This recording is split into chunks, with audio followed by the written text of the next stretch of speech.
आओ परमेश्वर के वचन की ओर चले और बाइबल से लूका रचित सुसमाचार उसका 19वां अध्याय, लूका 19 और 41 से 44 तक।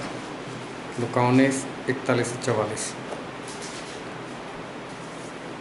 जब वह निकट आया तो नौकर को देखकर उस पर रोया और कहा, क्या ही भला होता कि तू ही इसी दिन में कुशल की बातें जानता, परंतु अब तेरी आंखों से छिप गई है। क्योंकि वे दिन तुझ पर आएंगे कि तेरे बैरी मोर्चा बांधकर तुझे घेर लेंगे और चारों ओर से तुझे दबाएंगे और तुझे और तेरे बालकों को जो तुझ में है मिट्टी में मिलाएंगे और तुझ में पत्थर पर पत्थर भी न छोड़ेंगे, क्योंकि तूने उस अवसर को जब तुझ पर कृपादृष्टि की गई न पहचाना। परमेश्वर पिता का वचन हमारे लिए बहुत ही आशीषित है और परमेश्वर पिता का वचन सच्चा है। और बाइबल में लिखा है कि यदि तू सच्चाई को जानेगा तो सच्चाई तुझे आज़ाद करेगी। बहुत ध्यान से परमेश्वर के वचन को सुनते रहना ताकि परमेश्वर के वचन को समझकर ग्रहण कर सको और आने वाले दिनों में उसके अनुसार आप चल सको। परमेश्वर का एक दास कि जिसके बारे में परमेश्वर ने खुद गवाही दी थी, अय्यूब।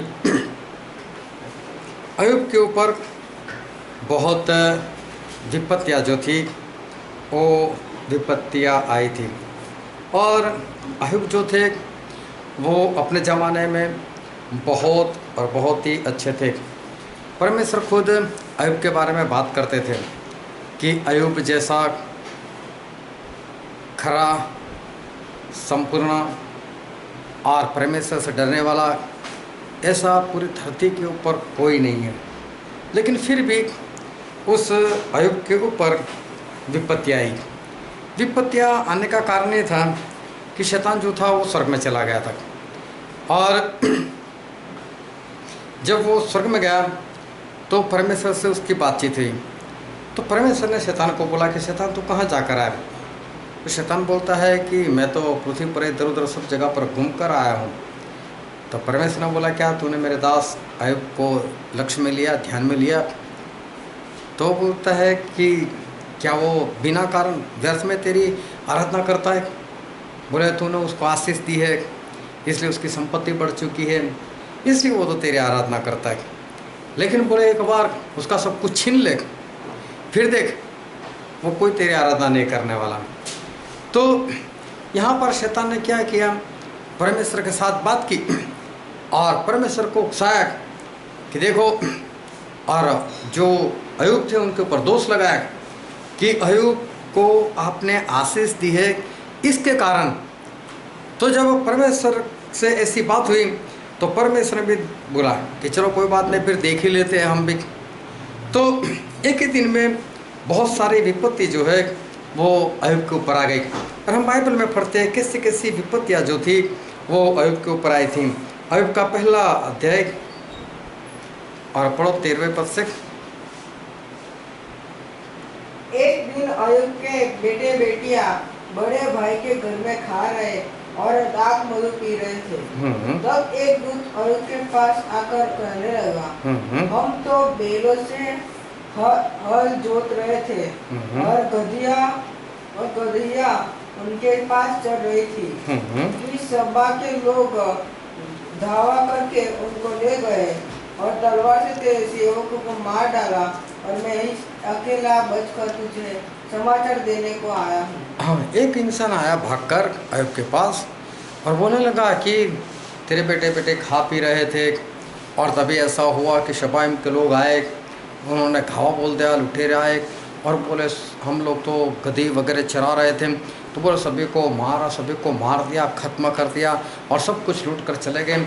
मैं अकेला बचा तुझे कहने के लिए। और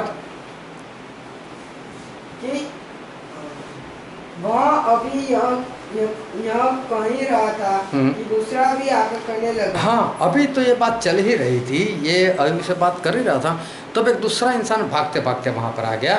परमेश्वर की आग आकाश से गिरी और उससे भेड़ बकरियां और सेवक जलकर भस्म हो गए, और मैं ही अकेला बचकर तुझे समाचार देने को आया हूँ। हाँ, अभी तो ये बात चल रही थी, तभी दूसरा आया, उससे बोला आसमान से आग आई और उस आग ने आकर सारे भेड़ बकरियों को नष्ट कर दिया, चराने वाले भी नाश हो गए, मैं अकेला बच गया और मैं भागते भागते तुझे बताने के लिए आ गया। और वह अभी यह कह ही रहा था कि एक और भी आकर कहने लगा। हाँ, अभी ये दूसरे की बात चल रही थी, तब एक तीसरा भी आ गया।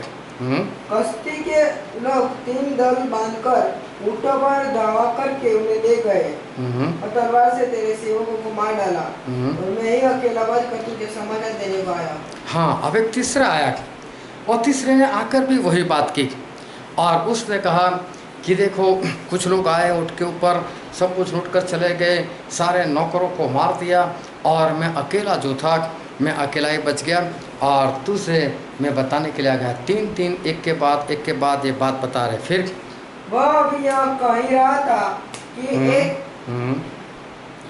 एक और भी आकर कहने लगा। हाँ, तेरे बेटे बेटियां बड़े भाई के घर में खाते और दाख मधु पीते थे कि जंगल की ओर से बड़ी प्रचंड वायु चली और घर के चारों कोनों को ऐसा झोंका मारा कि वह जवानों पर गिर पड़ा और वे मर गए, और मैं ही अकेला बचकर तुझे समाचार देने को आया। फिर एक आया चौथा, बोले कि तेरे बेटे बेटी खा पी रहे थे और तभी एक जोर उसकी आंधी आ गई और उस आंधी ने सारे घर को उखाड़ कर फेंक दिया और तेरे बेटे बेटी सब कुछ मर गया। बोले मैं अकेला बचा। देखो, अय्यूब एक ही दिन में उसके ऊपर कितनी विपत्ति आ गई, उसके सारे पशु नाश हो गए, या आग से नाश हो गए, या लूट कर लोग चले गए, और फिर साथ में उसके जो बेटे बेटी थे, अभी ये खबर सुन रहा है और तभी बेटे बेटे की भी खबर आती है कि वो भी सारे जो है वो सारे नाश हो गए। एक ही दिन में इतनी सारी विपत्तियाँ जो है वो अय्यूब के ऊपर आ गई। और अभी क्या हुआ, शैतान वापस चला परमेश्वर के पास, लेकिन अय्यूब ने अभी तक कोई गुनाह नहीं किया था, कोई पाप नहीं किया था। अय्यूब ने तो यही बोला, मैं तो नंगा आया था और नंगा जाऊंगा, जो कुछ परमेश्वर का था बस मेरा तो फ़ायदा ही हुआ है, मुझे कोई घाटा नहीं गया। और उसने परमेश्वर को नहीं छोड़ा और परमेश्वर में अय्यूब जो है वो बने रहे। अभी परमेश्वर ने सीना तान कर कहा, देखा मेरे अय्यूब को, तो ये बोल रहा था, वो बोल रहा, देख तूने सब कुछ छीन लिया, हुआ कुछ? अभी भी बोले मेरे पीछे चल रहा है। शैतान ने फिर से कहा, बोले उसमें क्या है, चमड़ी के बदले तो इंसान सब कुछ दे सकता है, वो तो जिंदा ही है ना, उसको कहाँ कुछ हुआ है। बोले उसको कुछ बीमारी पैदा कर फिर देख लेना। तो प्रभु ने बोला ऐसा मेरे हाथ में नहीं है, जा मैं उसके प्राण तेरे हाथ में देता हूँ, लेकिन उसकी जान मत ले लेना। और शैतान ने क्या किया, वापस आकर उसको बीमार कर दिया। और हम बाइबल में पढ़ते हैं अय्यूब का 2 अध्याय और 7 और 8 पद। तो शैतान यहोवा के सामने से निकला और अय्यूब को पाँव के तलवे से लेकर सींग की चोटी तक बड़े बड़े फोड़ों से पीड़ित किया। हाँ, अभी देखो ये जो अय्यूब है उसको सर से लेकर पाँव के तलवे तक उसको फोड़े पैदा कर दिए ये शैतान ने। और फिर आगे क्या लिखा है, तब अय्यूब उजाड़ने के लिए एक ठीकरा लेकर राख पर बैठ गया। हाँ, अभी अय्यूब ठीकरा लेकर एक राख में वो बैठ गया खुजाने के लिए। देखो, हाथ भी उसका ऐसा नहीं है कि कहीं पर खुजा सके, एक पत्थर ले लिया खुजाने के लिए। अभी देखो अय्यूब पर इतना सब कुछ आ पड़ा, लेकिन अय्यूब सही में थे कैसे?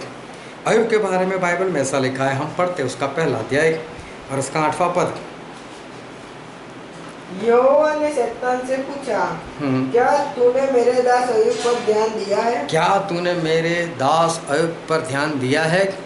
क्योंकि उसके तुल्य खरा और सीधा और मेरा भय मानने वाला और मेरा भय मानने वाला और बुराई से दूर रहने वाला और बुराई से दूर रहने वाला मनुष्य और कोई नहीं है। और कोई नहीं है, इसका जैसा मनुष्य कोई है ही नहीं। देखो, और कोई नहीं, खुद परमेश्वर उसकी गवाही दे रहे।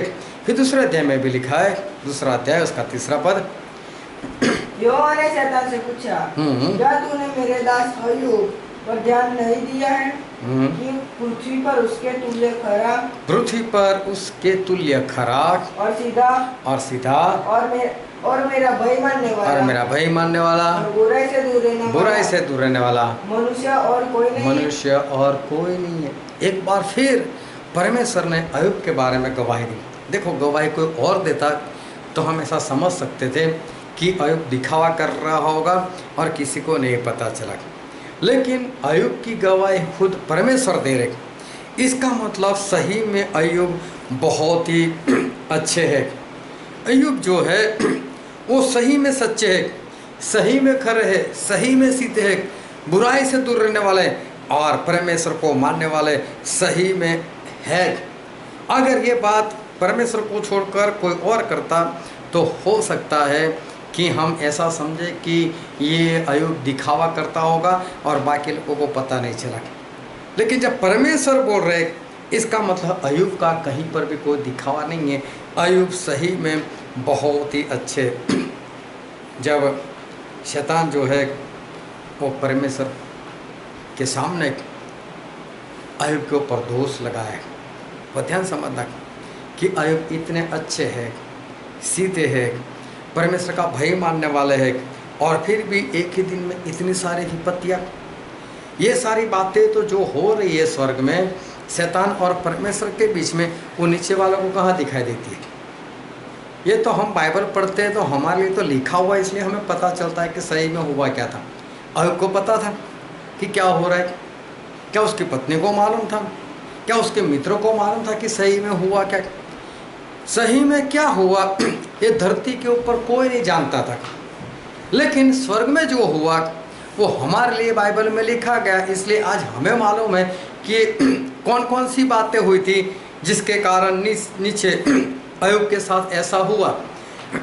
लेकिन उस वक्त के ज़माने में किसी को भी ये पता नहीं था कि अय्यूब के साथ ऐसा हुआ क्यों। और इसलिए जब किसी के साथ ऐसा हो तो हो सकता है किसी को कोई भी सोचा है। अभी जब एक शैतान वो परमेश्वर के दास के ऊपर परमेश्वर के सामने दोष लगाए तो क्या परमेश्वर का खून नहीं खोल उठेगा? परमेश्वर बोलेंगे, शैतान तू और मेरे दास के ऊपर तू दोष लगाता है, चल मैं भी तुझे दिखा देता हूँ कि मेरा अय्यूब जो है वो कैसा है, वो ऐसा वैसा नहीं है, चल मैं भी तुझे बता देता हूँ। परमेश्वर को अय्यूब के ऊपर पूरा भरोसा था। जिस तरह से अय्यूब चल रहे थे उसके कारण परमेश्वर अय्यूब के ऊपर पूरा विश्वास कर रहे थे कि अय्यूब कुछ भी होगा, लेकिन कभी भी अय्यूब इधर उधर वो नहीं होगा। अभी इतनी सारी विपत्तियां आने के बाद भी अय्यूब ने कोई भी गलती नहीं की। लेकिन उसके बाद क्या हुआ, अय्यूब के 3 मित्र आए, और जब 3 मित्र आए वो तीनों मित्र बारी बारी से अय्यूब के साथ बातें करने लगे, और तीनों जो है वो बारी बारी से एक ही बात कर रहे, अय्यूब बहुत बड़ा गुनाह किया है तूने, अय्यूब तूने पाप किया है, इसीलिए तेरे ऊपर एक ही दिन में इतनी सारी विपत्ति आ चुकी। जरूर तूने बहुत बड़ी गलती की है, तूने बहुत बड़ा गुनाह किया है, तू परमेश्वर के विरोध में चला है। स्वर्ग में क्या हुआ ये 3 लोग कहाँ जानते? अय्यूब भी कहाँ जानता है? कोई कुछ नहीं जानता। और ये लोग बस अपने मन से ऐसे ही बातें कर रहा है कि अय्यूब तूने बहुत बुरा किया है परमेश्वर के विरोध में, इसलिए आज तेरी हालत ऐसी हो गई। अभी अय्यूब को इतना मालूम है मैंने कुछ गलती नहीं की। अय्यूब को इतना मालूम है कि मैं सही से अच्छे से चल रहा हूँ परमेश्वर की आज्ञाकारी में। उसको पूरी तरह से मालूम मैंने कोई गलती की नहीं। लेकिन जब बार बार कोई बोलता रहे उसको, तो अय्यूब जो है वो अपना धैर्य खो बैठे। और अब अय्यूब जो है वो अय्यूब भी कुछ उल्टा सीधा जो है वो बोलने लगे। और देखो अय्यूब ने कैसा उल्टा सीधा बोला, हम बाइबल में पढ़ते हैं अय्यूब का पुस्तक उसका 19वां अध्याय और पढ़ो तो 6 और 7 पद। तो यह जान लो कि परमेश्वर ने मुझे गिरा दिया है। हाँ, अय्यूब ऐसा बोलते हैं, देखो परमेश्वर ने मुझे गिरा दिया है, फिर और मुझे अपने जाल में फंसा दिया है। बोले परमेश्वर ने मुझे अपने जाल में फंसा दिया है। देखो अभी अय्यूब के मुंह से कैसी बातें निकलने लगी। अय्यूब बहुत अच्छे थे, उनकी कोई गलती नहीं थी, कोई पाप नहीं था, लेकिन वो तो शैतान ने वहाँ पर परमेश्वर से बात की तो परमेश्वर बोले मैं भी दिखा देता हूँ अय्यूब कैसा है।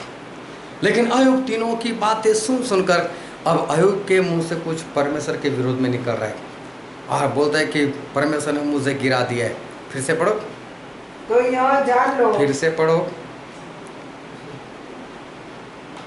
फिर से पढ़ो 7वां पद। 6 और 6 का नंबर। तो यह जान लो कि परमेश्वर ने मुझे गिरा दिया है और मुझे अपने जाल में फंसा दिया है। हाँ, परमेश्वर ने मुझे गिरा दिया और अपने जाल में फंसा दिया। ये परमेश्वर के विरुद्ध में ये जो अय्यूब है वो अय्यूब बोलने लगे। फिर उसका 7वां पद। देखो मैं उपद्रव यूं चिल्लाता रहता हूँ परंतु कोई नहीं सुनता। हाँ, बोले मैं बोलता हूँ लेकिन परमेश्वर जो है वो नहीं सुनते। फिर 9, 10 और 11 पढ़ो तो। मेरा वैभव उसने हर लिया है। हाँ, बोले मेरा जो महिमा था, मेरा जो वैभव था वो बोले परमेश्वर ने छीन लिया है। बोले और मेरे सिर पर से मुकुट उतार दिया है। हाँ, परमेश्वर ने मेरे सर के ऊपर से मुकुट उतार लिया है। उसने चारों ओर से मुझे तोड़ दिया। परमेश्वर ने चारों ओर से मुझे तोड़ दिया है। बस मैं जाता रहा और मेरी आशा को उसने वृक्ष के समान उखाड़ डाला है। हाँ, मेरी आशा को नष्ट कर दिया। उसने मुझ पर अपना क्रोध भड़काया है। हाँ, परमेश्वर ने मेरे ऊपर अपना क्रोध भड़काया है और अपने शत्रुओं में मुझे गिनता है और मुझे अपना शत्रु बना दिया है। बोले मेरी गिनती शत्रुओं में करता है। देखो अय्यूब ने कैसे कैसे परमेश्वर के विरोध में बोला। बहुत कुछ अय्यूब जो है बोला है, अगर उसका पुस्तक पढ़ोगे तो पता चलेगा कि अय्यूब परमेश्वर के विरोध में बहुत कुछ बोलने लगे। फिर आगे पढ़ते हैं हम उसका 34वां अध्याय, अय्यूब उसका 34वां अध्याय। और वहाँ पर जो अलीहू नाम का एक लड़का था वो अभी अय्यूब के साथ वो बातें करते और अय्यूब की बात अय्यूब के सामने रखते हैं। और 34वां अध्याय उसका 5वां पद पढ़ दो। क्योंकि अय्यूब ने कहा मैं निर्दोष हूँ और परमेश्वर ने मेरा हक मार दिया है। बोले मैं निर्दोष हूँ और परमेश्वर दोषी है, मतलब परमेश्वर ने मेरा हक जो है वो डुबो दिया है। बोले मैं सही हूँ, मैं निर्दोष हूँ। तो ये कहने का मतलब क्या, परमेश्वर दोषी? तो सही में अय्यूब ये कहना चाहते हैं मैं निर्दोष हूँ लेकिन परमेश्वर दोषी है। फिर उसका 40वां अध्याय, अय्यूब 40 और 8वां पद। क्या तू मेरा न्याय भी व्यर्थ ठहराएगा? हाँ, परमेश्वर अय्यूब से बोलते हैं अय्यूब क्या तू मेरा न्याय व्यर्थ ठहराएगा? क्या तू आप निर्दोष ठहरने की मानसा से मुझको दोषी ठहराएगा? हाँ, परमेश्वर खुद बोलते हैं कि अय्यूब तू मन में ऐसी इच्छा रखता है कि मैं निर्दोष ठहरूं तो इसके कारण तू मुझे दोषी ठहराएगा। परमेश्वर भी बोलते हैं उसको क्या अय्यूब तू क्या कर रहा है, तू ऐसा चाहता है कि मैं निर्दोष ठहरूं और इस कारण तू मुझे मतलब परमेश्वर को तो दोषी ठहराता है। बोले अय्यूब ने बहुत कुछ परमेश्वर के विरुद्ध में बोला था। अय्यूब को सवाल हो गया मेरे साथ ऐसा क्यों? मैं धर्मी हूँ, मैं सच्चाई से चलता हूँ, मैं आत्मा से चलता हूँ, मैं परमेश्वर क्या क्या कार्य करता हूँ, तो फिर परमेश्वर ने मेरे साथ ऐसा क्यों किया? बहुत लोग जो है वह ऐसी बातें बोलते। अय्यूब तो फिर भी ठीक है कि अय्यूब तो सही में अच्छे ही थे, परमेश्वर ने खुद ने उसके लिए गवाही दी थी। हाँ, वो 3 मित्रों के पीछे बहक गए और बाद में परमेश्वर के विरोध में बोल पड़े, लेकिन अय्यूब देखने जाओ तो अच्छे थे। लेकिन आज तो जो लोग सही नहीं है, जिनका चाल चलन सही नहीं, जिनके जिनमें आज्ञाकारी नहीं, ऐसे लोग भी परमेश्वर मेरे साथ ऐसा करते, परमेश्वर ने मेरे साथ ऐसा कर दिया, वैसा कर दिया। ऐसा लोगों को बोलने की जो है एक आदत सी हो गई है। परमेश्वर ने सोचा था कि शैतान चाहे जो भी करे अय्यूब के साथ, लेकिन अगर वो अय्यूब का कुछ भी ले ले, छीन ले, तो मैं तो अय्यूब को वापस करने ही वाला हूँ। तो छीनने दे उसको, शैतान को जितना करना है करने दे। अगर वो चाहे कितनी भी बड़ी बीमारी दे, लंबी बीमारी दे, चाहे जो भी करे तो करने दो। लेकिन परमेश्वर को इतना तो मालूम था कि जब अय्यूब मेरे हिसाब से अच्छे से चलने ही वाला है, तो फिर मैं उसको सब कुछ जो है वो वापस मैं उसको लौटा ही देने वाला हूँ। लेकिन ये सारी बातें जो थी वो स्वर्ग की थी। ये बात अय्यूब को नीचे नहीं मालूम, अय्यूब के मित्र को नहीं मालूम। और इंसान जो है उसको ऐसा लग जाता है, मेरे साथ ऐसा क्यों हुआ, मेरे साथ ऐसा क्यों हुआ, परमेश्वर मेरे साथ ऐसा क्यों करते हैं। तो ध्यान समझना कि जो कुछ हमारे जीवन में होता है, लेकिन हमारे परमेश्वर हमारी परिस्थिति बदल सकते हैं। एक ही बार में अय्यूब की सारी परिस्थिति बदल दी। अय्यूब को सब कुछ परमेश्वर ने वापस दे दिया, सब कुछ परमेश्वर ने वापस दे दिया। जितना गया था उससे कई गुना ज़्यादा परमेश्वर ने जो है उसको दे दिया था। तो हमारे परमेश्वर ऐसे कि शैतान चाहे कुछ भी छीन ले, लेकिन परमेश्वर हमारे ऊपर भरोसा रखते हैं कि बस मेरा बेटा मेरी बेटी जो है बस मुझ में बना रहे, और जो भी शैतान उसको छीनना है तो छीन लेने, तो कोई बात नहीं, मैं तो वापस ही कर देने वाला हूँ। चाहे आपके पास 1 करोड़ रुपये, चाहे शैतान चोरी कर ले जाए, छीन कर ले जाए, कोई बात नहीं। लेकिन परमेश्वर में बने रहते तो परमेश्वर एक बार आते हमारे पास और 1 करोड़ गए, ले बेटे 2 करोड़ रख दो। हमारे परमेश्वर सब कुछ जो है वो हमें वो वापस करते हैं। लेकिन इंसान सोचता है मेरे साथ ऐसा क्यों, मेरे साथ ऐसा क्यों।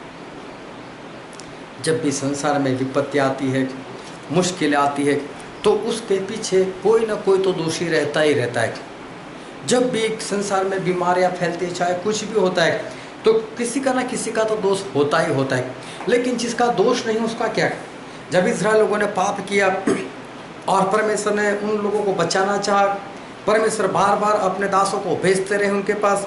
दूसरा इतिहास 36वें अध्याय 11 से लेकर 16 तक पढ़ोगे तो वहाँ पर ये सारी बातें लिखी हुई कि परमेश्वर ने अपने लोगों को भेजा ताकि वो लोग उनको सुसमाचार सुनाए, परमेश्वर की आवाज़ सुनाए। लेकिन किसी ने भी परमेश्वर की आवाज़ को सुना नहीं, और परमेश्वर के दास लोग, परमेश्वर के मैसेंजर लोगों को, परमेश्वर के नबी लोगों को, भविष्यवक्ता लोगों को मार मार कर भगा दिया उन्होंने, और उनकी हंसी उड़ाई। और तब परमेश्वर ने देखा कोई नहीं मान रहा है, तो फिर परमेश्वर ने उनके ऊपर वो नबूकदनेस्सर राजा को चढ़ा कर लेकर आए। और नबूकदनेस्सर ने बहुत लोगों को मार दिया और बहुत लोगों को गुलाम बनाकर लेकर चला गया। उस वक्त यिर्मयाह भविष्यवक्ता थे, और यिर्मयाह भविष्यवक्ता ने नबूकदनेस्सर राजा आने से पहले उन्होंने भविष्यवाणी कर दी थी। और भविष्यवाणी उन्होंने ऐसी कर दी थी, हम बाइबल में पढ़ते हैं यिर्मयाह का पुस्तक उसका 29वां अध्याय, और पढ़ो तो 4 से लेकर 7 पद तक। उसमें लिखा था, जितने लोगों को मैंने यरूशलेम से बंदी करके बेबीलोन में पहुंचवा दिया है, उन सबों से इस्राएल का परमेश्वर सेनाओं का यहोवा यह कहता है, घर बनाकर उनमें बस जाओ, बारियां लगाकर उसके फल खाओ, विवाह करके बेटे बेटियां जन्माओ, और अपने बेटों के लिए स्त्रियां ब्याह लो, और अपने बेटियां पुरुषों को ब्याह दो कि वे भी बेटे बेटियां जन्माए, और वहाँ घटो नहीं वरन बढ़ते जाओ। परंतु जिस नगर में मैंने तुमको बंदी करा के भेज दिया है, उसके कुशल का यत्न किया करो, और उसके हित के लिए यहोवा से प्रार्थना किया करो, क्योंकि उसके कुशल से तुम भी कुशल के साथ रहोगे। हाँ देखो, यिर्मयाह ने भविष्यवाणी की थी कि जो बेबीलोन का राजा आने वाला है और तुम्हें बंदी बना कर लेकर जाना, तो बोले चुपचाप बंदी होकर चले जाना, वहाँ पर परमेश्वर आपका भला करेंगे, बोले वहाँ पर आपका अच्छा होगा। अब ये बात किसी के दिमाग में आई नहीं कि ऐसा कैसे हो सकता है, हम तो हमारे देश में अच्छे से रह सकते हैं, अगर कोई दूसरा राजा है हमको बंदी बना कर ले जाए, हमको गुलाम बना कर ले जाए, तो हमारा अच्छा कैसे होगा। तो जब ऐसी भविष्यवाणी यिर्मयाह ने की थी, तो यिर्मयाह का पुस्तक पढ़ना, यिर्मयाह को मार मार कर जेल में डाल दिया, कभी कुएं में डाल दिया, कभी कीचड़ के अंदर डाल दिया। बहुत जुर्म जो है उस वक्त जो सिदकिय्याह राजा था, उसने ये यिर्मयाह के साथ ऐसा बुरा व्यवहार जो था वो किया था। लेकिन परमेश्वर ने भविष्यवाणी ये करवाई थी कि चुपचाप चले जाना तो बचाए जाओगे, वहाँ जाना, वहाँ का कल्याण ढूंढना, तो बोले कि आपका भी वहाँ पर कल्याण जो है परमेश्वर करेंगे। वहाँ पर शादी भी करना, बच्चे भी पैदा करना, वहाँ पर बढ़ना, लेकिन घटना नहीं। गुलामी की अवस्था में परमेश्वर ने बोला था कि मैं तुम्हारा अच्छा करूँगा, तुम लोग वहाँ पर चले जाना। जितने लोग गए उतने लोग गुलाम की अवस्था में लेकिन आशीषित हुए। देखो दानिएल उसी वक्त थे, 15-16 साल के लड़के थे उस वक्त, और जब वो वहाँ पर गए ऐसी हालत में बंदी बनाकर जब वो गए तो देखो दानिएल को परमेश्वर ने कितना आगे बढ़ाया। नबूकदनेस्सर को सपना आया, कोई भी सपना नहीं बता सका, लेकिन केवल दानिएल। और दानिएल को देखो नबूकदनेस्सर राजा ने कितना ऊंचा पद दे दिया, बोले मेरे बाद तू रहेगा। फिर वही राजा ने जब मूर्ति बनाकर पूजा करने को कहा, और हनन्याह मिशाएल अजर्याह ने जब नहीं माना, और जब उन तीनों को आग की भट्ठी में डालने की आज्ञा दी, और तीनों को जब आग की भट्ठी में डाल दिया गया, और वहाँ परमेश्वर खुद उतर आए, तीनों को बचा लिया, और देखो तीनों का नाम कितना ऊंचा हो गया, तीनों कितने ऊंचे कर दिए गए। तो परमेश्वर की आज्ञा जब हम मानते हैं, चाहे कितनी भी विपत्ति आए, चाहे जो भी हो, ये विपत्ति जो आई थी, ये गुलाम जो बने थे वो दूसरे लोगों के पापों के कारण, लेकिन गुलाम तो सारे बन गए ना, गुलाम तो सारे बन गए, लेकिन उसमें दानिएल का पाप नहीं था। तो परमेश्वर दानिएल की हालत क्यों खराब होने दे? उसमें हनन्याह मिशाएल अजर्याह का पाप नहीं था, तो फिर परमेश्वर उनको क्यों ऐसी हालत में रखे?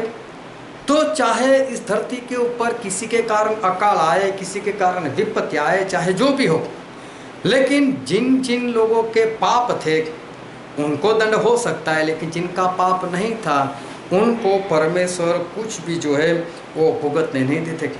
वहीं पर कुस्रू राजा आया, और कुस्रू राजा ने ऐलान किया कि जाओ यरूशलेम और जाकर मंदिर बनाओ, बोले, और बोले मैं तुम्हें सहायता करूँगा। देखो वहीं पर इज़राइल लोगों का जो है वो भला हो रहा है।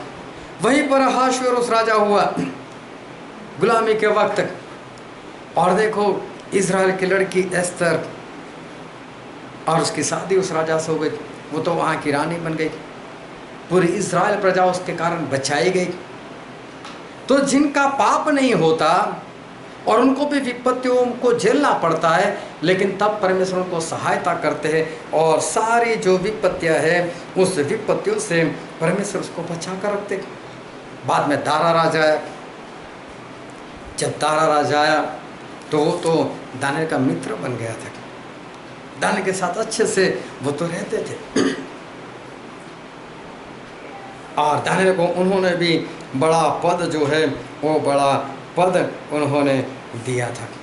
लेकिन जो लोग यरूशलेम में रुक गए थे और वहाँ पर बंदी बन करने गए थे, जिन्होंने नबूकदनेस्सर का विरोध किया, वो सभी नाश हो गए थे। तो विपत्तियाँ आती है, बीमारियाँ फैलती है, तो वहाँ पर किसी ना किसी का तो गुनाह होता है, कई लोगों के पाप उसमें जिम्मेदार होते हैं। लेकिन जिनका पाप जिम्मेदार नहीं होता, जिनका पाप नहीं होता, परमेश्वर उनको सारी विपत्तियों से किसी भी रीति से वो बचा कर रखते हैं। देखने में तो सभी के ऊपर विपत्ति दिखाई देती है, लेकिन परमेश्वर अपने लोग जो है उनको बचा कर ही रखते हैं। अब क्या परमेश्वर सब कुछ डिटेल में बताए कि आप लोग गुलाम वहाँ पर बनकर जाओ, कोई बात नहीं, मैं वहाँ पर दानिएल को ऐसे ऊंचा उठाने वाला हूँ, या इसके साथ ये करने वाला हूँ, या उसके साथ वो करने वाला हूँ, या तेरे साथ ये करने वाला हूँ। बस हमें तो परमेश्वर के वचन को जानना है, हमें तो सिर्फ परमेश्वर के वचन को समझना है। बरसों से परमेश्वर के वचन लिखे हुए, परमेश्वर का सारा वचन परखा हुआ है, और इस कारण से इस वचन को हमें जानना है। और जब बाइबल में हम जानने की बात करते हैं तो उसका मतलब ये होता है उसके साथ एक हो जाना है।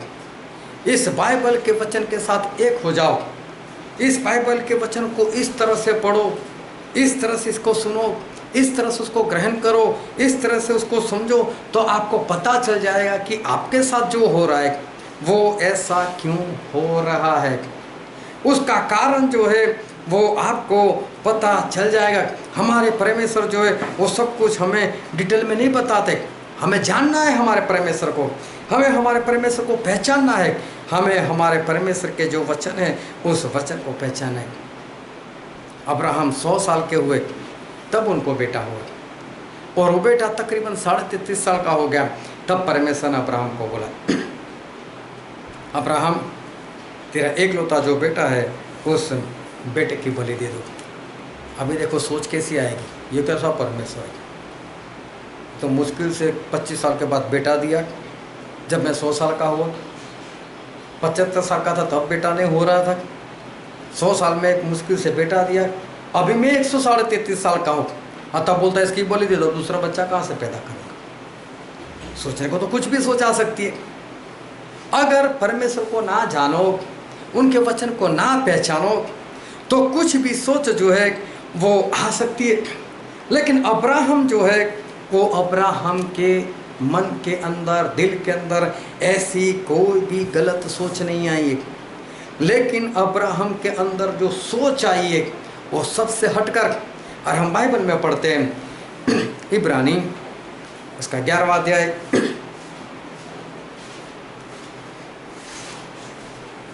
और पढ़ो तो 17 से। विश्वासी से अब्राहम ने परखे जाने के समय में इसहाक को बलिदान चढ़ाया। हाँ, जब परखे जाने का वक्त हुआ तब अब्राहम ने इसहाक की बलि दी। देखो सबसे पहले तो अब्राहम को ये पता चल गया परमेश्वर मुझसे परख रहे हैं, सच में वो मेरे बेटे की जान नहीं लेने वाले। परमेश्वर जो है वो तो मुझसे परख रहे। फिर और जिसने प्रतिज्ञा को सच माना था और जिससे यह कहा गया था इसहाक से तेरा वंश कहलाएगा, इसहाक से तेरा अंश गिना जाएगा, वही अपने एकलौते को चढ़ाने लगा। क्योंकि उसने मान लिया कि परमेश्वर सामर्थी है। क्योंकि अब्राहम ने मान लिया, हाँ, कि उसे मरे हुओं में से जिलाए, कि उससे मरे हुओं में से हाँ जिलाए। फिर से पढ़ो। क्योंकि उसने मान लिया कि परमेश्वर सामर्थी है।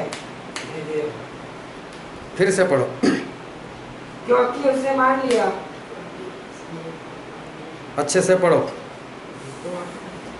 क्योंकि उसने मान लिया कि परमेश्वर सामर्थी है, कि उसने मान लिया कि परमेश्वर सामर्थी है। हाँ, उसे मरे हुओं में से जिलाए। इसहाक को मरे हुओं में से जिलाए। अतः उन्हीं में से दृष्टांत की रीति पर वह उसे फिर मिला। और दृष्टांत की रीति पर ऐसा हो भी गया, और इसहाक जो है वो इसहाक नहीं मरे। बहुत ध्यान से और अच्छे से पढ़ो ताकि लोगों को समझ में आए और खुद भी समझ में आए कि क्या परमेश्वर का वचन जो है वो वचन कह रहे। हम यही समझ रहे कि परमेश्वर के वचन को जानो। जब पढ़ना ही नहीं आएगा तो जानोगे कैसे, समझोगे कैसे उसको? तो परमेश्वर के वचन को पढ़ना सीखो, उसको समझना सीखो, तो उस वचन को जान पाओगे। तो अब्राहम ने ऐसा विश्वास किया था कि मेरा बेटा नहीं मरेगा बस, और यदि मैं उसको मार भी दूं उस वेदी के ऊपर तो परमेश्वर उसको जीवित करके फिर मेरे हाथों में उसी को दे देंगे। ऐसा विश्वास अब्राहम करते थे, और अब्राहम के साथ वैसा ही हो गया। अब्राहम ने ये नहीं बोला हे परमेश्वर मेरे साथ ऐसा क्यों करते हो? क्या परमेश्वर 100 साल की उम्र में एक तो बेटा दिया और अभी मैं 133 साल का हो गया, अब मैं किसके साथ शादी करूं, मैं कैसे बच्चा पैदा करूं, मेरे से कुछ नहीं होगा और परमेश्वर ये बच्चा मेरा छीन लेते हो? ऐसा नहीं बोला। उसने विश्वास किया मैं उस परमेश्वर को जानता हूँ, मैं उस परमेश्वर ने दिया हुआ उस वचन को जानता हूँ कि इसहाक से तेरी अंश गिनी जाएगी। और ये वचन के ऊपर विश्वास, परमेश्वर के ऊपर विश्वास, परमेश्वर को जानना और उनके वचन को जानना, तो अब्राहम को एक भी बार गलत सोच जो है वो नहीं आई। जितने जितने लोगों को ये सोच आती है क्यों परमेश्वर मेरे साथ ऐसा, उनको वचन समझ में नहीं आ रहे और वो लोग परमेश्वर को पहचानते भी नहीं। अगर परमेश्वर को पहचानते होते, अगर परमेश्वर को जानते होते तो कभी भी कोई ये नहीं बोलता क्यों परमेश्वर मेरे साथ ऐसा। परमेश्वर के वचन को जानो और समझो तो कभी भी परमेश्वर के विरोध में कोई भी सवाल जो है वो कोई भी सवाल नहीं होगा। जो परमेश्वर के वचन के अनुसार जीवन नहीं जीता, ऐसे लोगों के कारण इस धरती के ऊपर विपत्तियाँ, मुश्किलें, बीमारियाँ जो है वो आती है। जैसे कि जल प्रलय आया था, सारी दुनिया का पाप था, लेकिन उसमें एक इंसान ऐसा था जिसका पाप नहीं था और वो थे नूह। नूह के जीवन में पाप नहीं था। अभी देखो पूरी धरती पानी में डूब जाएगी तो नूह भी तो मर ही जाएंगे। तो विपत्ति तो किसी और के लिए आ रही, तो नूह का क्या? तो परमेश्वर नूह को क्या बोला, जहाज बना ले भाई, तू पहले तू बच जा। तो किसी के भी पाप के कारण विपत्ति आएगी न, उस विपत्ति में से तो अच्छे लोगों को, आज्ञाकार लोगों को भी उसमें से ही निकलना पड़ेगा। लेकिन परमेश्वर उनके लिए अपना इंतजाम खुद कर लेते हैं। परमेश्वर जो है ऐसे लोगों को वो बचा लेते। भुगतना नूह को नहीं पड़ा, हाँ जल प्रलय में से जाना पड़ा, जहाज में रहना पड़ा, लेकिन भुगतना उनको कुछ भी नहीं आया, क्योंकि परमेश्वर जानते हैं कि मेरे धर्मी लोग जो मेरी आज्ञाकारी करते, मैं उनको क्यों भुगतने दूँ। तो चाहे किसी भी कारण से कोई भी बीमारी आए, अकाल आए, इलिया के वक्त अकाल पड़ा था, लेकिन इलिया का पाप कहाँ था? इलिया का पाप नहीं था, तो इलिया को नहीं भुगतना पड़ा। दूसरे भी इलिया के समान 7,000 लोग थे, तो उनको भी नहीं भुगतना पड़ा। परमेश्वर ने उनका भी गुजारा किया। सरपत की विधवा का भी कोई पाप नहीं था, तो परमेश्वर ने उसको भी बचा लिया। तो विपत्ति तो आई ना, इलिया के ऊपर भी आई, दूसरे 7,000 जो परमेश्वर के दास थे उनके ऊपर भी आई, सरपत की विधवा के ऊपर भी आई, लेकिन परमेश्वर ने उनको भुगतने नहीं दिया। तो विपत्तियां सभी के ऊपर आएगी, जो परमेश्वर में है उनके ऊपर, जो परमेश्वर में नहीं उनके ऊपर भी।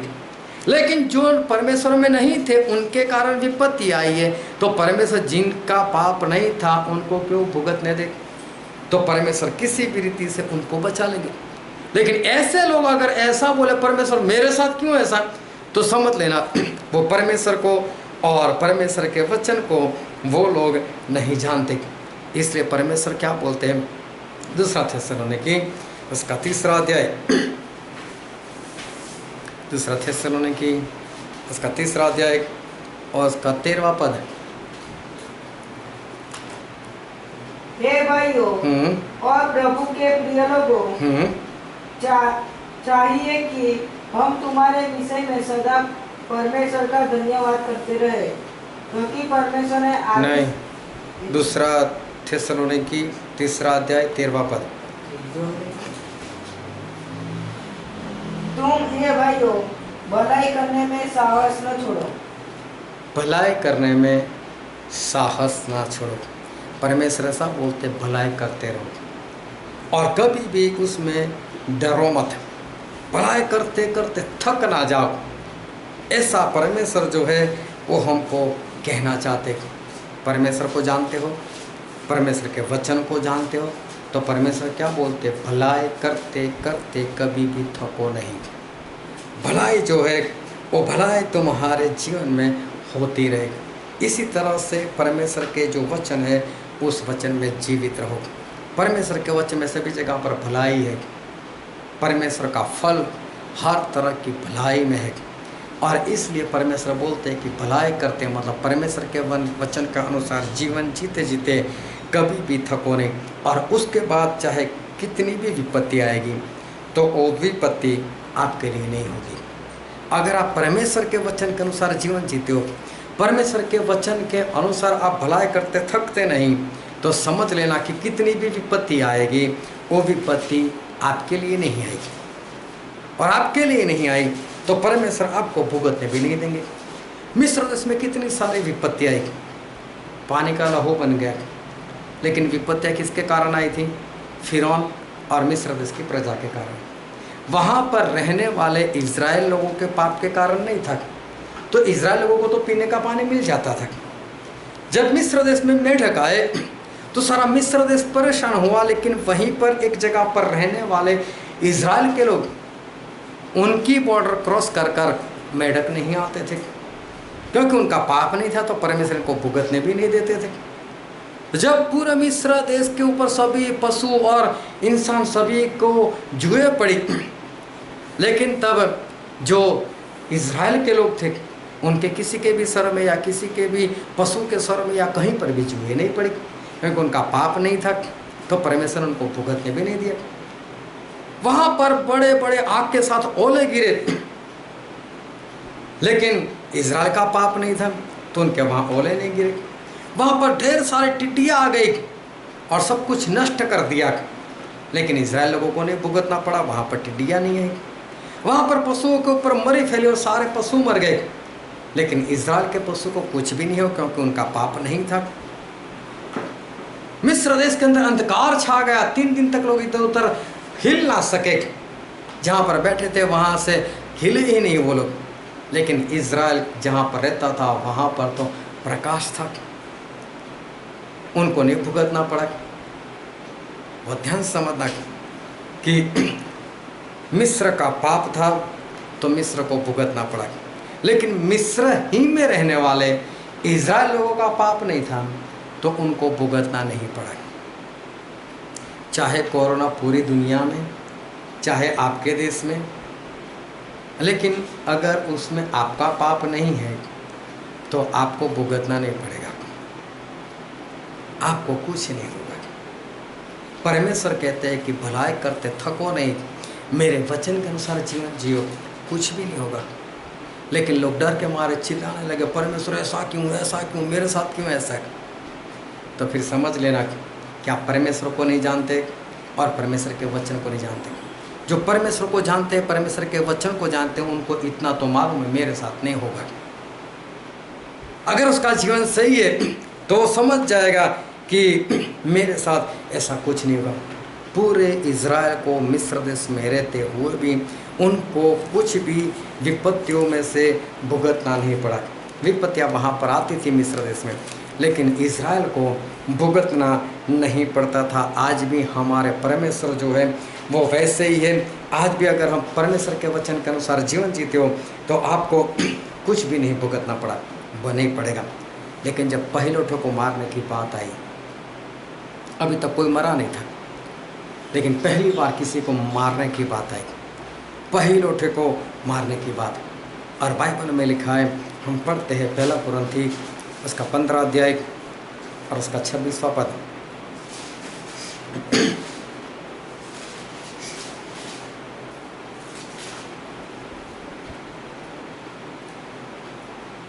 सबसे अंतिम बैरी जो नष्ट किया जाएगा वो मृत्यु है। हाँ, सबसे अंतिम बैरी जिसका परमेश्वर नाश कर देंगे वो मौत है। अभी मौत जो है वो परमेश्वर का दुश्मन है। पहिलोठों को मारने वाला मौत था, परमेश्वर का दुश्मन था। परमेश्वर नहीं थे जिन्होंने पहिलोठों को मार दिया। बाइबल अच्छे से पढ़ना तो पता चल जाएगा कि पहिलोठों को मारने वाले परमेश्वर नहीं थे। परमेश्वर किसी को मारते नहीं, वो किसी की जान नहीं लेते, लेकिन परमेश्वर जो है वो तो ऐसा काम करते हैं कि लोग जो है वो बचाए जाए। जब पहिलोठों को मारना था तो अब तो शैतान खुद जो है वो मिस्र देश में पहिलोठों को मारने वाला था। अभी देखो, पहिलोठे तो सभी के घर में थे। इसको ऑर्डर मिल चुका था कि जा और पहिलोठों को ख़त्म कर दे। अब शैतान को पहिलोठों को ख़त्म करना था।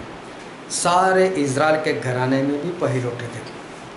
तो परमेश्वर ने बोल दिया कि सभी लोग मेमना काटना और उसका लहू बाहर दरवाजे के ऊपर लगा देना। और मौत को, मृत्यु को ऑर्डर था कि तुझे उस घर में नहीं जाना है पहिलोठों को मारने के लिए, जिसके बाहर, घर के बाहर, उसके दरवाजे के ऊपर उस मेमने का लहू लगा हो, उस घर में तुझे नहीं जाना है। परमेश्वर ने एक निशान दिया कि जहाँ पर मेमने का लहू चीज़ घर के दरवाजे के ऊपर दिखे वहाँ शैतान तुझे नहीं जाना है और वहाँ तुझे किसी को कुछ भी नहीं करना है। आप बहुत ध्यान से परमेश्वर के वचन को सुनना और इज़राइल के सारे पहिलौठे जो हैं वो बचाए गए। अब परमेश्वर का वचन आखिरी दिनों में पहुंच गया है। हम आखिरी दिनों के भी आखिरी हिस्से में पहुंच गए। आज भी परमेश्वर का वचन जो है वो यही बात कह रहा है।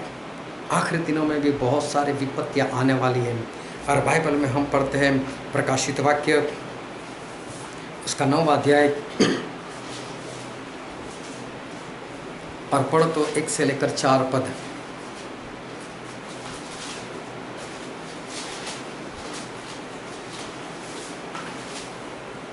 जब 5वें स्वर्गदूत ने तुरही फूकी तो मैंने स्वर्ग से पृथ्वी पर एक तारा गिरता हुआ देखा और उसे अथाह कुंड की कुंजी दी गई। उसने अथाह कुंड को खोला और कुंड में से बड़ी भट्टी का सा धुआं उठा और कुंड के धुएं से सूर्य और वायु अंधकारमय हो गए। उस धुएं में से पृथ्वी पर टिड्डियां निकली और उन्हें पृथ्वी के बिच्छुओं की सी शक्ति दी गई। उनसे कहा गया, उनसे ऐसा कहा गया कि न पृथ्वी की घास को, न किसी हरियाली को, न किसी पेड़ को हानि पहुंचाना। केवल उन मनुष्यों को मतलब जितनी भी हरियाली है उस हरियाली में से किसी को भी हानि मत पहुंचाना। केवल उस इंसान को हानि पहुंचाना जिनके माथे पर परमेश्वर की मुहर नहीं है। देखो वही बात जो मिस्र देश में हुई थी। शैतान को बोला गया था जहाँ पर तुझे लहू दिखाई दे, निशान दिखाई दे, मुहर दिखाई दे, उस घर में मत जाना, बाकी के घर को छोड़ना नहीं। आखिरी दिनों में वही वचन एक बार फिर और परमेश्वर कह रहे कि देखो किसी भी हरियाली को कुछ भी मत करो और उस इंसान को भी कुछ भी ना करो जिसके माथे के ऊपर परमेश्वर की मुहर लगी हो, उसको कुछ भी मत करो। लेकिन जहाँ पर परमेश्वर की मुहर ना दिखे ऐसे किसी भी इंसान को छोड़ना नहीं, उसको परेशान करना। आखिरी दिनों में जितनी भी विपत्तियां आने वाली है वो उन इंसान के ऊपर आने वाली है जिसके पास जीवित परमेश्वर की मुहर नहीं है। क्या कभी बाइबल से इस मुहर के बारे में पढ़ा? क्या बाइबल में इस मुहर के बारे में पढ़कर मुहर के बारे में कभी जाना? कितने मसीही लोग हैं जिनको मुहर क्या है वो पता ही नहीं है। कितने परमेश्वर को मानने वाले लोग उनको ये वचन पता ही नहीं है। कई तो पास्टर लोग ऐसा सिखाते हैं प्रकाशित वाक्य मत पढ़ो, उस जमाने में हम है ही नहीं बोलते, ऐसा भी सिखाने वाले लोग हैं। अरे जब हम है ही नहीं उसमें तो परमेश्वर ने लिखकर दिया क्यों? परमेश्वर के लोग प्रकाशित वाक्य के वक्त में है, सच्चाई से और आत्मा से मानने वाले प्रकाशित वाक्य के वक्त में है, तभी तो परमेश्वर ने प्रकाशित वाक्य लिख कर दिया। एक ध्यान से समझने वाली बात, ये बाइबल जो है वो सिर्फ परमेश्वर के मानने वाले लोगों के लिए ही लिखा है। जो परमेश्वर को नहीं मानते उनके लिए बाइबल नहीं लिखा गया, ये उनके लिए नहीं लिखा गया। जो सिर्फ परमेश्वर को मानते हैं और परमेश्वर की आज्ञा मानना चाहते हैं सिर्फ उन्हीं लोगों के लिए लिखा गया है। इसलिए बाइबल में जितना भी लिखा है वो सिर्फ धर्मी लोगों के लिए लिखा गया है। अधर्मी और पाप में जीवन जीने वाले लोगों के लिए नहीं लिखा गया। वो कौन सा पढ़ने वाले? पढ़ेगा कौन? जो सुधरना चाहता है। पढ़ेगा कौन? जो परमेश्वर की आज्ञा मानना चाहता है। जिसको माननी ही नहीं है वो क्यों पढ़े, वो क्यों सुने? तो वो ध्यान समझना कि आखिरी दिनों में वही बात चल रही है अभी। परमेश्वर की मुहर जिसके पास वो नहीं होगी उसके हालात बहुत खराब होने वाले। जितनी भी विपत्ति आएगी वो उन्हीं लोगों के लिए है जिनके सर के ऊपर मोहर नहीं है परमेश्वर की। क्या कभी बाइबल में मोहर के बारे में सोचा? क्या कभी निकाल कर उसके बारे में पढ़ा? क्या कभी ढूंढा कि ये मोहर है क्या? जो बस अपनी मस्ती में जीवन जीना चाहते हैं उनको तो मोहर क्या है वो भी पता नहीं। हाँ, बाइबल पढ़ते हैं, चर्च में जाते हैं, प्रार्थना भी करते हैं, आराधना भी करते हैं, बुधवार या शुक्रवार या वो 40 दिन के उपवास भी करते हैं। ये सारे धर्म के काम नहीं, लेकिन एक धर्म को लेकर काम है, उससे परमेश्वर को कोई लेना देना नहीं। परमेश्वर की आज्ञाकारी जो है वो आज्ञाकारी वो होनी चाहिए। और फिर ऐसे लोग चिल्ला चिल्ला कर बोलते प्रभु मेरे साथ क्यों ऐसा, प्रभु मेरे साथ क्यों ऐसा। अरे तेरे साथ होगा ना, तू तो बाइबल कहीं से भी पढ़ लेता था, कभी इधर से निकालता था, कभी उधर से निकालता, तुझे क्या मालूम कि बाइबल में क्या लिखा है?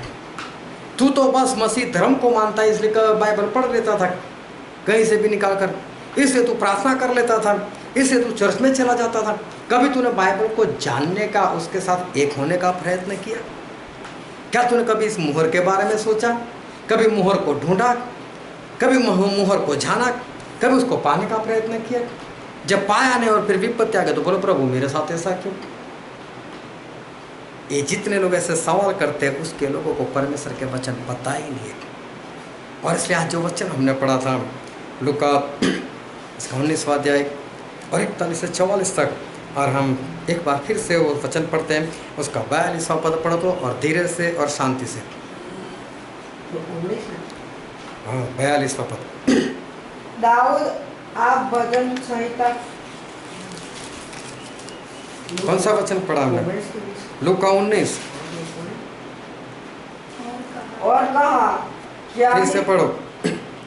और कहा क्या ही भला होता, क्या ही भला होता कि तू तू ही इस दिन में कुशल की बातें जानता। तो इस दिन में कुशल की बातें जानता। परंतु अब वे तेरी आंखों से छिप गई है। लेकिन अब वो तेरी आंखों से छुप गए। कुशल की बात, तेरी शांति की बात, वो तेरी आंखों से छिपी हुई है। पूरा बाइबल पढ़कर देख लेना, कहीं पर भी धर्मी लोगों को विपत्ति ऐसा बाइबल में नहीं है। हाँ, विपत्तियों में से उनको जाना पड़ेगा लेकिन भुगतना नहीं पड़ेगा। अकाल आएगा, अकाल में से गुजरना पड़ेगा, चाहे वो 2 साल का अकाल हो, चाहे 3 साल का अकाल हो, चाहे 7 साल का अकाल। यूसुफ धर्मी 7 साल का अकाल पड़ा लेकिन क्या भुगतना पड़ा? नहीं, ये कुशल की बात है। एलिया के वक्त 3.5 साल अकाल, लेकिन क्या एलिया को भुगतना पड़ा? नहीं, वो धर्मी है, लेकिन 3.5 साल गुजरना तो पड़ा उसमें से, लेकिन हुआ कुछ नहीं। पूरी धरती का पाप, पूरी धरती में जल प्रलय आ गया, लेकिन क्या नूह को भुगतना पड़ा? नहीं। तो जितने भी धर्मी लोग हैं उनके लिए बाइबल में कुशल की या तो शांति की बात लिखी हुई है। समझ में आई बात? जितने लोग धर्मी मतलब परमेश्वर की आज्ञाकारी करते हैं उनके लिए बाइबल में सिर्फ कुशल की बातें लिखी हुई है। उनके लिए कुशल ही कुशल, चाहे कोई भी विपत्ति आए लेकिन वो कुशलता से उस पार निकल जाएगा, शांति से उस पार निकल जाएगा। उसके लिए शांति की ही बात है, उसके लिए विपत्ति की बात है। परमेश्वर बोलते हैं यरूशलेम का, अगर तूने तेरी शांति की बातें, तूने तेरी कुशल की बातें जान ली होती तो अच्छा था। फिर से पढ़ो 42वां पद।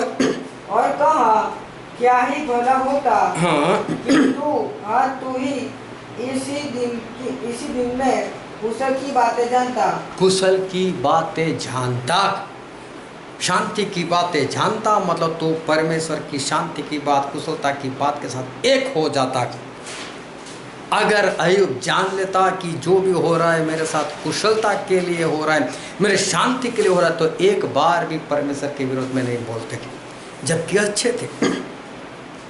और इसलिए चाहे कितने भी आज्ञाकार हो ना, लेकिन फिर भी परमेश्वर के वचन को जानना बहुत जरूरी है।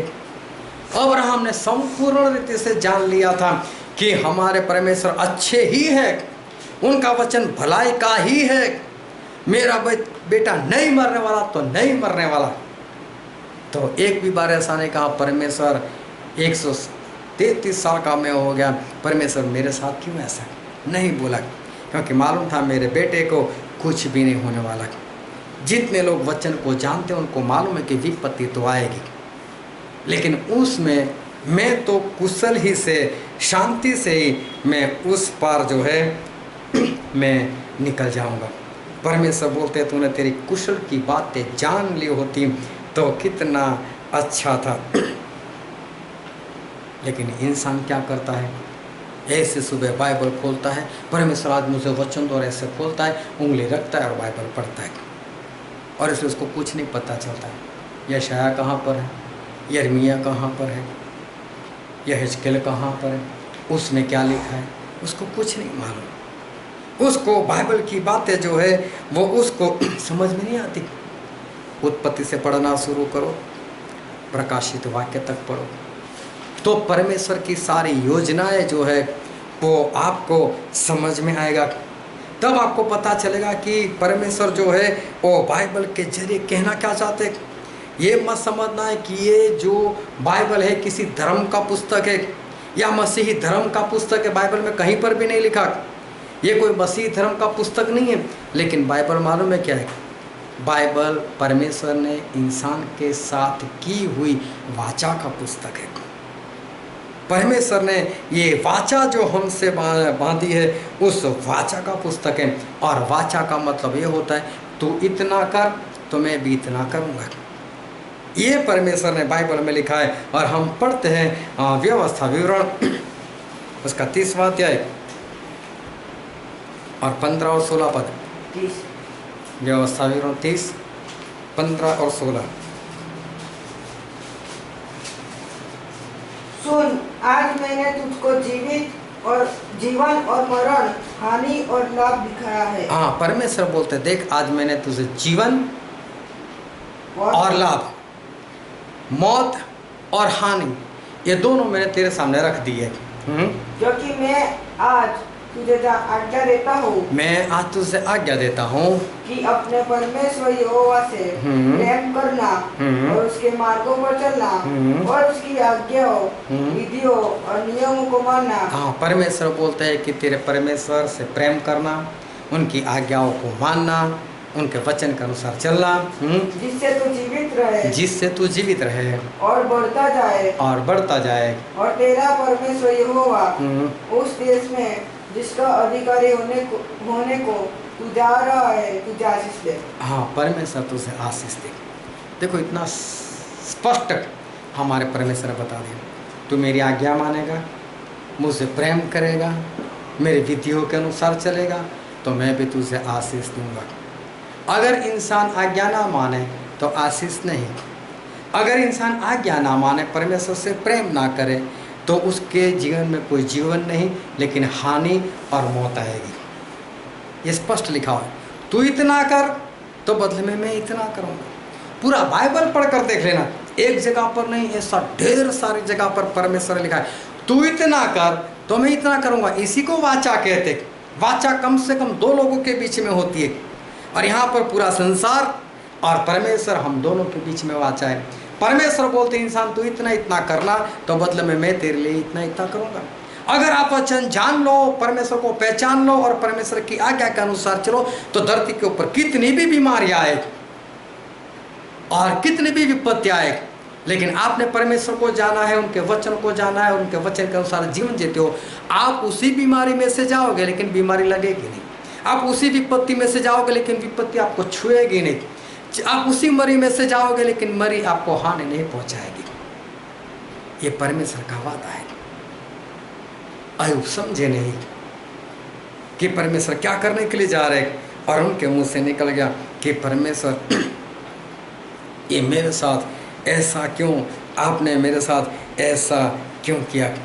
और बाद में जब परमेश्वर फैसला करते, जब परमेश्वर अपना फैसला सुनाते तब लोगों को ऐसा लगता है क्यों मेरे साथ परमेश्वर ने ऐसा किया।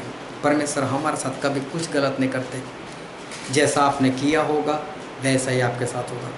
बोला है जीवन और मौत, लाभ और हानि दोनों रखा है।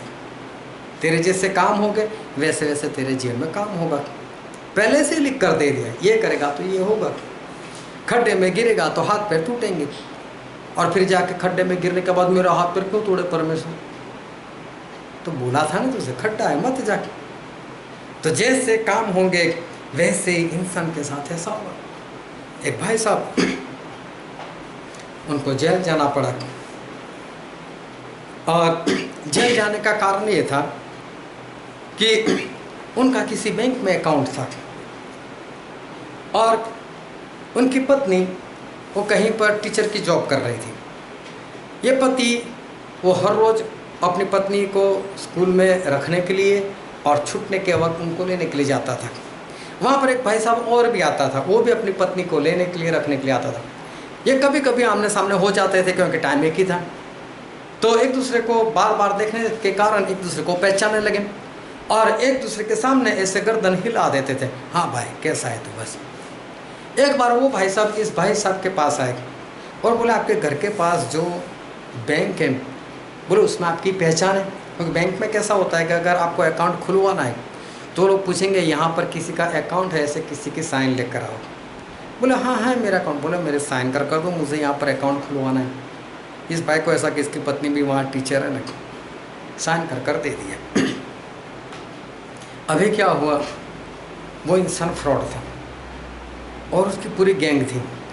उन लोगों ने कहीं से जो डिमांड ड्राफ्ट आता है उसकी पूरी एक बुक जो थी चोरी कर ली थी। और डिमांड ड्राफ्ट का मतलब ऐसा होता है कि मैं अगर किसी को चेक दूँ तो चाहे मेरे बैंक में मेरे अकाउंट में पैसा ना हो तो भी मैं किसी को चेक दे सकता हूँ, और वो जब चेक डालेगा तब उसको पता चला इसके बैंक में तो कुछ है ही नहीं, चेक रिटर्न चला जाएगा। ये भी गुनाह तो है ही, लेकिन एक बार अगर हमारे पास कोई आएगा पैसे लेने के लिए तो हम उससे छुटकारा पा सकते हैं। लेकिन डिमांड ड्राफ्ट उसको बोलते हैं कि उसमें पहले हमें बैंक में पैसा देना पड़ता है, फिर बैंक वाले अपना चेक, वो बैंक का चेक होता है उसको डिमांड ड्राफ्ट बोलते हैं, वो किसी के नाम से इश्यू करते हैं। जब हमने वो बैंक ड्राफ्ट किसी को दे दिया मतलब पक्की बात है कि हमारे पैसे वहाँ पर जमा है ही है, और उसको पैसा मिल जाएगा, वो बैंक के कब्जे में पैसे। डिमांड ड्राफ्ट कभी भी रिटर्न नहीं होता। अभी क्या हुआ, इन लोगों ने डिमांड ड्राफ्ट की बुकी चोरी कर ली। उसमें कभी भी कोई भी बैंक वाले को दो, बैंक वाले सामने पैसा दे ही देंगे तुरंत, उनको मालूम है कि है ही नहीं पैसे। अभी सभी ने क्या किया, जितने भी गैंग में सभी ने एक एक पन्ना ले लिया, सभी ने कुछ लाखों अमाउंट भरी और अपने अकाउंट में डाल दी और पैसा निकाल भी दिया। जब पता चला तब बहुत देर हो गई थी, ये इंसान भी पकड़ा गया। तो इन लोगों ने खोजबीन की, इन लोगों ने आगे मालूम नहीं जो भी किया होगा, लेकिन खोजबीन की तो पता चला कि इसके अकाउंट में ये पैसा आपने साइन की थी। अभी इसको अंदर डाल दिया 3 महीने के लिए। 3 महीने के लिए उसकी पत्नी बहुत परेशान हुई, बार बार जेल जाना, वकील के पास जाना, धक्के खाना अपने पति को छुड़वाने के लिए। देखने जाओ तो इसका कोई कसूर नहीं था, तो बेचारा बेकसूर था, इससे तो 1 रुपया नहीं लिया था। बस इसकी गलती क्या थी, साइन कर दी थी। और इस भाई साहब ने मेरे साथ बातें करते हुए कहा परमेश्वर अन्यायी है, मेरे साथ परमेश्वर ने ऐसा क्यों किया। अभी देखने जाओ तो उसकी बात सही है। मैंने उसको बोला नहीं, परमेश्वर अन्यायी नहीं है, हमारे परमेश्वर धर्मी है। बोले नहीं मेरे साथ गलत हुआ। मैंने बोला नहीं आपके साथ गलत नहीं हुआ, जो आपने किया है आपने वही फल भुगता है। बोले कैसे। मैंने बोला बाइबल निकालो, और मैंने उनको कहा वचन संहिता निकालो, उसका 15 अध्याय पढ़ो तो वचन संहिता उसका 15 अध्याय और उसका पहला ही पद।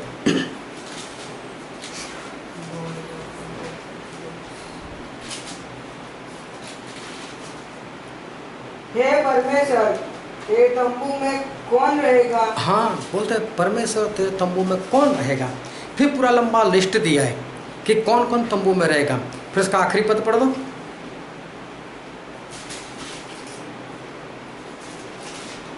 जो अपना रुपया ब्याज पर नहीं देता। हाँ, जो अपना रुपया ब्याज पर नहीं देता वो परमेश्वर के तंबू में रहेगा।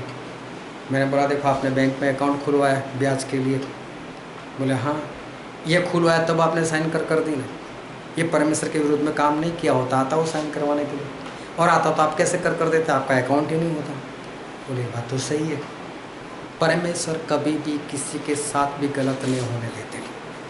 जैसे इंसान का पाप होता है वैसा ही उसको भुगतना पड़ता है, और अगर उसका पाप नहीं तो चाहे कितनी भी विपत्ति आए, लेकिन परमेश्वर कभी भी भुगतने नहीं देंगे। और इसलिए बहुत ध्यान से परमेश्वर के वचन को समझो।